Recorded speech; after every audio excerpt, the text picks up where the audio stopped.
Subtraction అంటే తీసివేతలు. ఆ సింపుల్గా వీటిని మన అప్పు లేకుండా ఎలా తీసివేద్దామో చూద్దాం. జాగ్రత్త చూడండి, ఓకేనా? ఇక్కడ ఎంత ఉంది? 100 ఉంది కదా. కింద -84 ఉంది. దీన్ని మనము సింపుల్గా 100లో ఒకటి పోతే ఒకటి తీసివేస్తే 99, 84లో ఒకటి తీసివేస్తే 83, 9లో నుంచి 3 పోతే 6, 9లో నుంచి 8 పోతే 1. ఎంత వచ్చింది? 16 వచ్చింది కదా.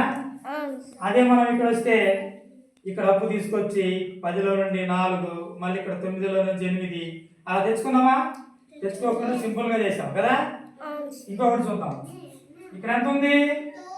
200 -150. ఇక్కడ బాగా లేకుండా 200లో ఒకటి మైనస్ చేస్తే 199. 153లో ఒకటి మైనస్ చేస్తే 152. అవునా? 9లో 2 పోతే 7. 9లో 5 పోతే 4. 1లో 1 పోదు కదా. 0 అన్నమాట. అంటే ఎంత వచ్చింది? 47 వచ్చింది. ఇక్కడ ఏమైనా అప్పులు తెచ్చుకున్నావా? లేదు. ఇక్కడ ఎంత ఉంది? 300 ఉంది కదా. ఒకటి మైనస్ చేస్తే అప్పుడు ఎంత వస్తుంది? 299. ఇక్కడ ఒకటి మైనస్ చేస్తే 267. 9లో 7 పోతే 2.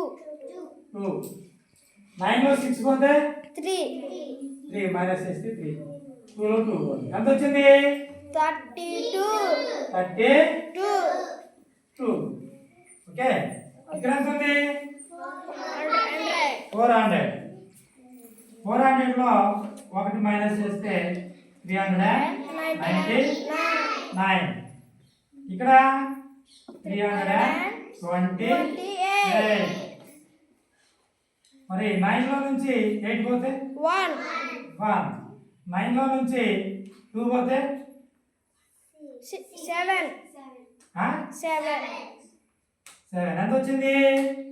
3లో నుంచి 3 పోదు కదా. 71. 3లో నుంచి 3 పోదు. 71. ఇక్కడ కూడా అప్పు లేకుండా చక్కగా చేస్తాం. ఇక్కడ -479 కదా. అవునా? ఇక్కడ 499 -478. ఎంత వస్తుంది? 9లో నుంచి 8 పోతే 1. 9లో నుంచి 7 మైనస్ చేస్తే 2. 4లో నుంచి 4 పోతే ఎంత వచ్చింది? 21. మరి ఈ కింది లెక్కలు మీరు ఇంట్లో చక్కగా చేసుకొస్తారా? చేసుకొస్తాం సార్. అర్థమైనాయా? అర్థమైంది సార్. మీకు సింపుల్ ఉందా? సింపుల్ ఉంది సార్. అప్పులు ఏం తెచ్చామా? లేదు సార్. లేదు. బాగుంది కదా. బాగుంది సార్. రైట్, మంచిగా చేయండి. ఓకే చేసి రేపు నాకు చూపించండి. ఓకే. రైట్.